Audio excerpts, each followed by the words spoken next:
progresar o no, porque a veces somos muy puritanos en el punto de progresión. Progresión significa que empeora sin eventos agudos. Sin embargo, en la neuromielitis óptica eso no pasa. Ocurre el evento y deja la secuela que dejó. Después ocurre otro evento y deja otra secuela grave, ¿ok? Y en la esclerosis múltiple sí ocurre esa progresión. Entre los brotes puede haber un empeoramiento de la cognición, etc. Entonces, si nos refiriéramos como neurodegenerativo a una enfermedad que solo va progresando, no cumpliría ese criterio. Sin embargo, depende de qué tan puritanos seamos en la definición del neurodegenerativo. Entonces, ¿la podríamos clasificar más como autoinmune que como neurodegenerativa? Definitivamente sí. Es una enfermedad autoinmune paroxística. Entonces, volviendo a la neuritis óptica bilateral, que suele ser muy severa, pueden afectar, dar altitudinopsias, por ejemplo, que solo pierde la vista de la parte superior o de la parte inferior. Suelen ser peores que 20-200. Y esto es muy interesante. En la resonancia magnética podemos ver, vean aquí, que la captación de gadolinios y la inflamación del nervio óptico involucra más de la mitad de la longitud del nervio óptico, si vemos en resonancia magnética. Puede involucrarnos el quiasma óptico, vean aquí cómo está captando gadolinio el quiasma óptico. La mielitis transversa. La mielitis suelen ser mielitis catastróficas, en las cuales vemos una inflamación de más de 3 segmentos vertebrales. No sé por qué se me pierde. Vean aquí. Aquí tenemos 2 segmentos, 3 segmentos, 4 segmentos. Vean cómo se ve toda hiperintensa, se ve con puntillo blanco dentro de la lesión, se ve edematosa en la médula, vean este grosor y compárenlo con este. O sea, está gruesa, inflamada. Entonces, esas lesiones van a dejar ahí cierta necrosis y el paciente luego no se puede recuperar de eso. Y en esta imagen lo que les quise poner es un paciente que tuvo una mielitis hace muchos años y que te cuenta la historia de una mielitis severa que quedó con paraplegia, no se recuperó y ya no vemos toda esa inflamación, lo que vemos es atrofia. Fíjense, ay, pierdo el mouse. Bueno, aquí. Fíjense cómo se ve súper adelgazada, tiene un hilo de médula espinal. Entonces eso prácticamente mató a esa médula espinal, ¿no? Entonces en la médula van a ser mielitis que involucran más de 3 segmentos vertebrales, lo que conocemos como mielitis longitudinalmente extensa. Afecta todo el grosor de la médula espinal, ocasionan edema, suelen captar gadolinio y suelen afectar más el área gris de la médula. Acuérdense que en la médula espinal el área gris está al centro. Entonces pueden ocasionar este signo del H porque involucra toda la inflamación de la sustancia gris de la médula espinal. Y el síndrome de área postrema, cuando hay una inflamación del área postrema, que es esta área en específico, el paciente puede tener vómito o hipos que no se controlan con nada, que duran días. Es muy común, pero es poco probable que inclusive nos llegue a nosotros en un evento así. Y ya en retrospectiva, ya nos llega con la neuritis óptica, le preguntamos si ha tenido eventos previos y nos dice que hace 3 meses estuvo en gastro, otro especialista que ve a nuestros pacientes de primera instancia, porque tenía mucho hipo o vómitos, ¿no? Y entonces los síndromes de tallo, vean aquí todo este tipo de lesiones que nos puede dar, pero algo muy característico y que quise mostrarles en esta imagen, vean, ¿recuerdan dónde dijimos que estaban los canales de acuaporina 4? En todo el sistema ventricular. Entonces ahí es donde vamos a ver la captación de gadolinio y las principales lesiones, todo alrededor de los ventrículos. Los síndromes cerebrales característicamente afectan toda la vía piramidal, miren qué bonito se ve aquí, cómo se dibuja toda la vía piramidal del sistema nervioso. Y acá cómo se ve hiperintensidad en todo alrededor de los ventrículos.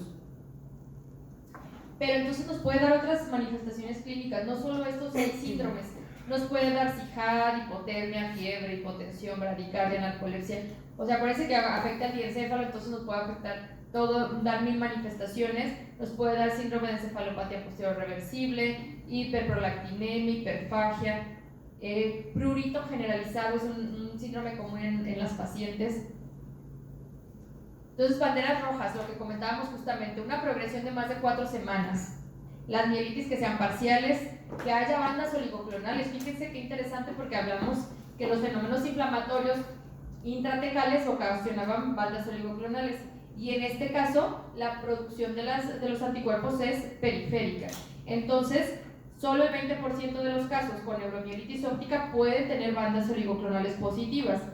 Y al revés, en esclerosis múltiple, solo el 80% de los casos van a tener bandas oligoclonales positivas.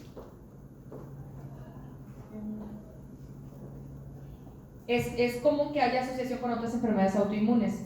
Por ejemplo, las más comunes son lupus, Sjögren, pero puede haber hipotiroidismo, alteración colitis ulcerosa, miastenia gravis. Entonces, hay asociación entre las enfermedades autoinmunes. ¿Cómo podemos hacer el diagnóstico? Además de la clínica, es importante que tengamos un líquido cefalorraquídeo, sobre todo cuando el paciente va llegado, por ejemplo, por una mielitis, ¿no? Y la vemos y la resonancia es súper extensa, pero entonces tenemos que descartar que no sea una infección. Entonces es muy importante que hagamos una punción lumbar, donde vamos a encontrar una pleocitosis de 50 células aproximadamente. Puede haber infiltración de eosinófilos y neutrófilos, y no debemos alarmarnos con que sea una causa infecciosa. Proteínas altas, y puede haber bandas positivas hasta en el 30% de los casos. Y miren qué interesante, el 60% va a tener recaída en el primer año y hasta el 90% en los primeros 3 años. Si tiene anticuerpos positivos, el riesgo de que sea una recurrente es mucho mayor que si estuvieran negativos.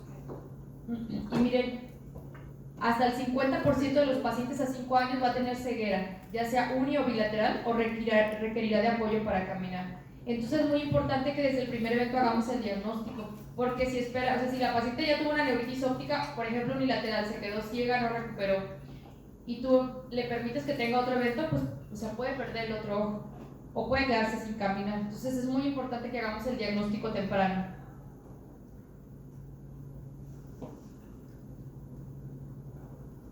Hay que hacer el diagnóstico diferencial principal con una neuromielitis óptica, y el pronóstico principalmente nos lo va a dar la severidad del primer evento. Definitivamente yo tengo pacientes con neuromielitis óptica que hacen su vida normal y que de los brotes se han recuperado, pero hay otros que, como bien dice el doctor, es lo más común, desde el primer evento dejan un déficit muy severo. De tratamiento que hay, súper interesante también, porque hasta 2020 no había ninguna terapia aprobada para neuromielitis óptica.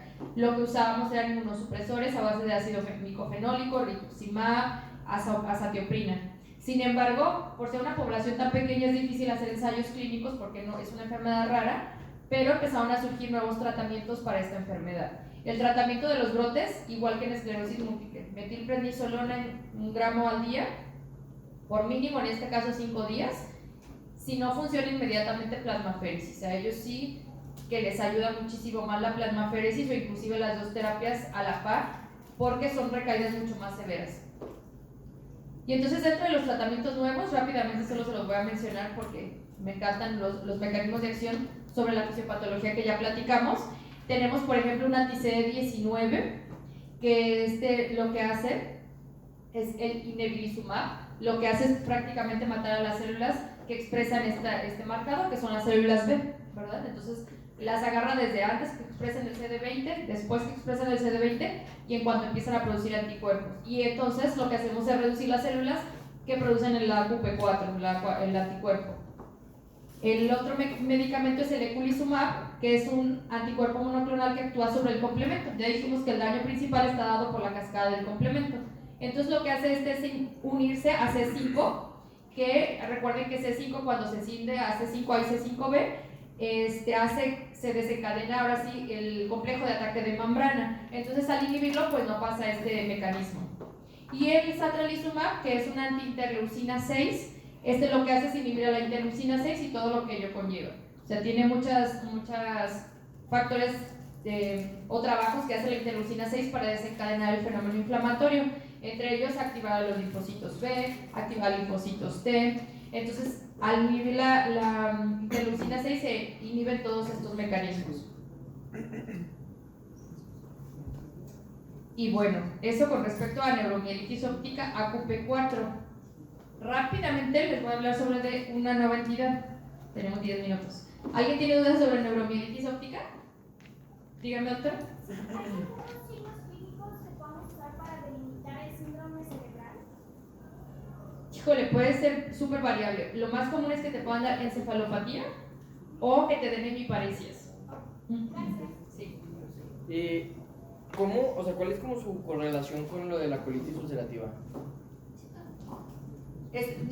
Todas las enfermedades autoinmunes pueden asociarse. O sea, si tú tienes un lupus, puedes tener cualquier otra enfermedad autoinmune. O sea, se suelen asociar porque comparten mecanismos fisiopatogénicos y también genéticos en cuanto a la predisposición a enfermedades autoinmunes. O sea, pero como tal el mecanismo por el cual el NMO también tiene colitis ulcerosa no está establecido. O sea, solo que son más frecuentes las enfermedades autoinmunes, cualquiera de las que ya les mencioné, con neuromielitis óptica. ¿Y es muy frecuente que los pacientes con CUSI hagan...? No, la verdad es que no, es de las menos frecuentes. La más frecuente es así, es Sjögren, que es a todos los pacientes se las buscamos, y lupus. Suelen ser las más frecuentes y miastenia gravis en tercer lugar, si tuviera que dar 3 opciones. Pero de por sí estamos hablando que es una enfermedad rara, con manifestaciones raras y además con asociaciones raras, pues es así como te sacó la lotería. Pero sí ya se ha visto esa asociación, pues. Ok, gracias. Las 3 más comunes, lupus, Sjögren y miastenia. ¿Alguna otra pregunta? Bueno, entonces vamos a hablar rápidamente sobre esta enfermedad, que es una entidad bastante nueva. Me gusta la neuroinmunología porque cambia a cada momento. Y entonces, lo que les decía, neuromielitis óptica salió de esclerosis múltiple cuando descubrieron el anticuerpo. Pero ahora resulta que de los pacientes que cumplían criterios para neuromielitis óptica, solo el 80% tienen los anticuerpos positivos. Y entonces el otro 20% que o la técnica que se hizo no fue la adecuada, o el paciente ya había recibido tratamiento, o a lo mejor es otra enfermedad diferente. Pues sí, efectivamente eso pasó. La enfermedad asociada a anticuerpos anti-MOG, que significa glicoproteína de la mielina del oligodendrocito. Esta sí es una enfermedad puramente desmielinizante. La fisiopatología va dirigida justo a que los anticuerpos atacan directamente a esta proteína que se llama MOG, que está en la mielina. Y entonces, fíjense qué interesante, o sea, lo que les comentaba, del 80% de los que tienen AQP4 positivos, el otro 20%, el 50% de esos van a ser MOG positivos. Con el otro 10%, ¿qué pasa? No lo sabemos todavía. Seguramente habrá más anticuerpos que aún no se han descubierto. Pero hasta este momento, el MOG es el boom en las desmielinizantes. La fisiopatología tal cual, no desconocemos cuál es el trigger, el desencadenante que ocasiona la respuesta inmunológica a través de células B, pero que hace que se diferencien en células plasmáticas y produzcan estos anticuerpos que van dirigidos contra la proteína MOG que está en la mielina. Es muy común porque no sé si han escuchado hablar ustedes de una enfermedad que se llama ADEM, encefalomielitis diseminada aguda. ¿Alguien ha escuchado? ¿Sabe de qué se trata? Bueno, esta es una enfermedad desmielinizante aguda que suele ocurrir más en niños. Tal cual el niño estaba súper bien, no tenía ningún problema, de repente tiene una infección o una vacuna y empieza con un deterioro neurológico. Encefalopatía, crisis convulsiva, parecias y algo catastrófico. Le pones esteroides y se recupera, ¿no? Esa era como la historia del ADEM. Actualmente eso ha cambiado bastante y entonces empezaron a descubrir que este anticuerpo se encuentra en esos niños, pero que en los niños se recuperan y no pasa mayor, pero en los adultos no. También está este mismo anticuerpo y entonces es una enfermedad que ocasiona recaídas, como neuritis ópticas recurrentes, como mielitis recurrentes, que no podemos encasillar ni en esclerosis múltiple ni en neuromielitis óptica.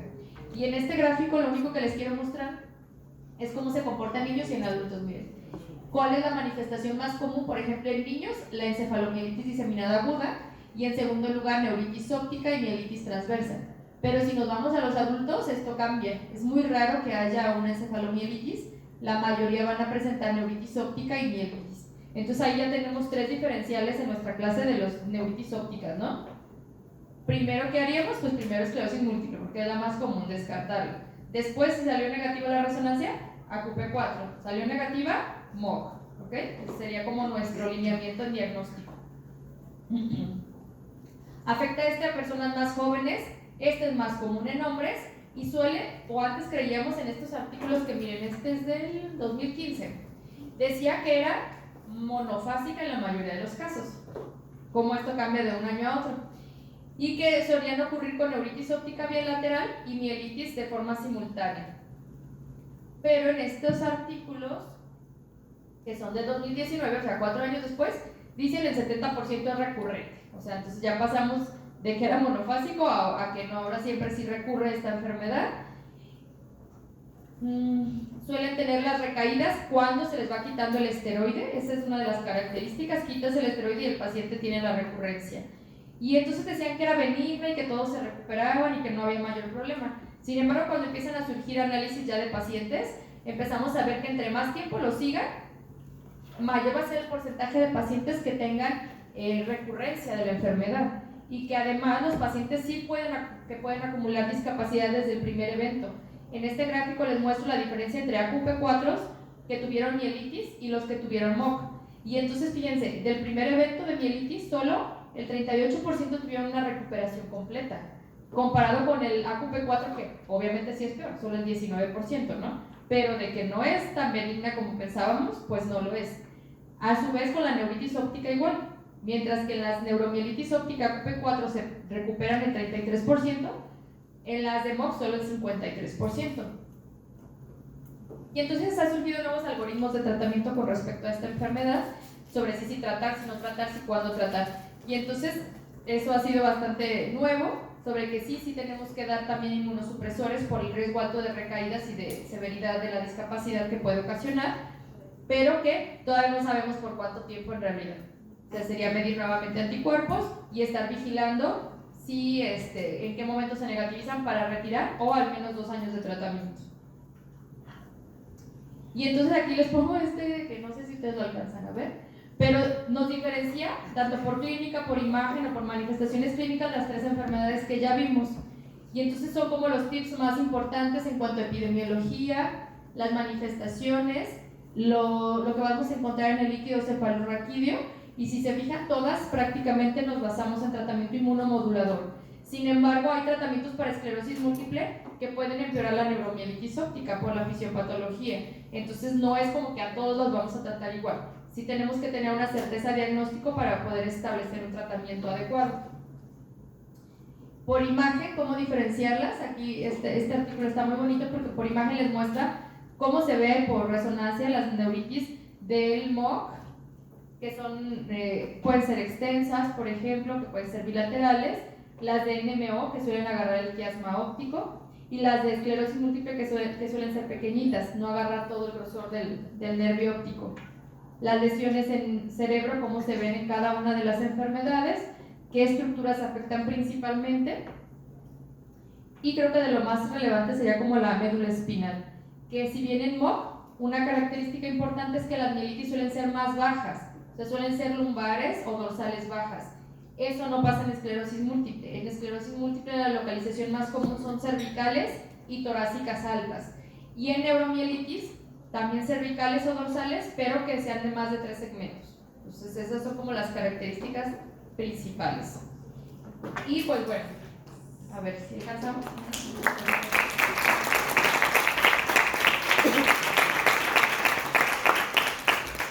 ¿Tendrán alguna duda, algún comentario? ¿Lo logramos? ¿Queda un minuto? Logramos. Dígame. Entonces, en esto del MOC vas a tener la misma, o sea, sé que vas a tener también afectación óptica y espinal, Sí. pero en la de acuaporina 4 sigue siendo más grave. Sí. De las 3, la más catastrófica es la neuromielitis óptica. Y aquí, si tienes como varios estudios que siguen, entonces esta sí puede ser clasificada como neurodegenerativa. No. También es paroxística autoinmune.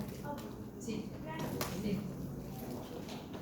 ¿Alguna? Una pregunta, es que al inicio se dijo que, por ejemplo, la neuromielitis óptica, el 80% tiene anticonceptivos y el 20% tiene negativos. De que esos 20% ¿Se la quieren pasar? son negativos, podemos irnos asesorando. Bueno, otra duda, bueno, voy a empezar otra vez. Dijo que la neuromielitis óptica había 80% de las personas que tenían anticuerpos positivos y 20% que tenían anticuerpos negativos. Y que si los tenían negativos podíamos tener como diferencial esta del MOC. Ajá.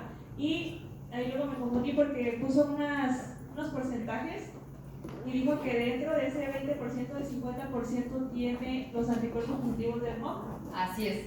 Lo que pasa es que estamos... termina tu pregunta. Es que estamos hablando de un síndrome clínico de neuromielitis óptica. digamos, me llega un paciente con una mielitis y me dice que hace un año tuvo una neuritis óptica, ¿ok? Sin poner más clínica, ni la severidad ni nada. No tenemos resonancia magnética. Tu primer diagnóstico diferencial sería esclerosis múltiple. ¿Ves la resonancia? La resonancia no tiene lesiones de esclerosis múltiple, pero sí que tiene alteración del nervio óptico y de la médula espinal. No te doy más características.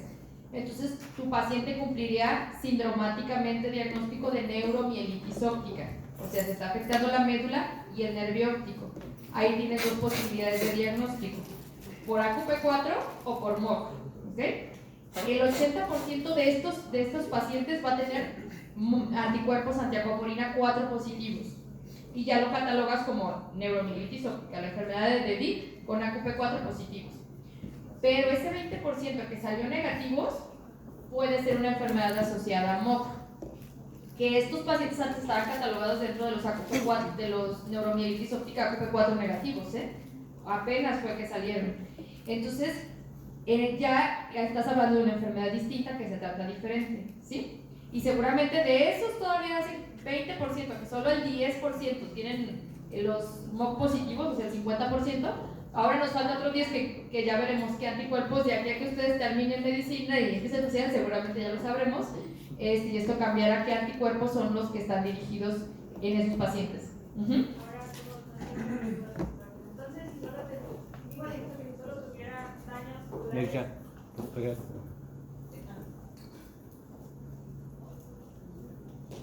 Bueno, entonces al inicio dijo que si solo tuviera daños oculares y de la médula, así nada más, ni nada, o sea, ni nada radiológico, bueno, de imagen, entonces pensaríamos en la neuromielitis óptica como primera opción, ¿no? Como esclerosis múltiple porque es más por frecuencia y que te afecta ambas por frecuencia. Pero como te decía, si tú me hablas de que esa neuritis óptica fue leve, se recuperó solita, la mielitis también fue leve, entonces tu principal diagnóstico ya es esclerosis múltiple. Pero si la paciente te dice que hace un año tuvo una pérdida de la visión, se quedó ciega de un ojo, ahora viene por un medular alto, con paraplegia, o sea, estamos hablando que también tiene una neuritis y una mielitis, pero ya tu pensamiento no va a ser esclerosis múltiple. Tu primer diagnóstico va a ser neuromielitis óptica. ¿Sí me explico? Pero si tuviéramos que hacer como el análisis por frecuencia, primero descartes esclerosis, luego neuromielitis y luego MOC.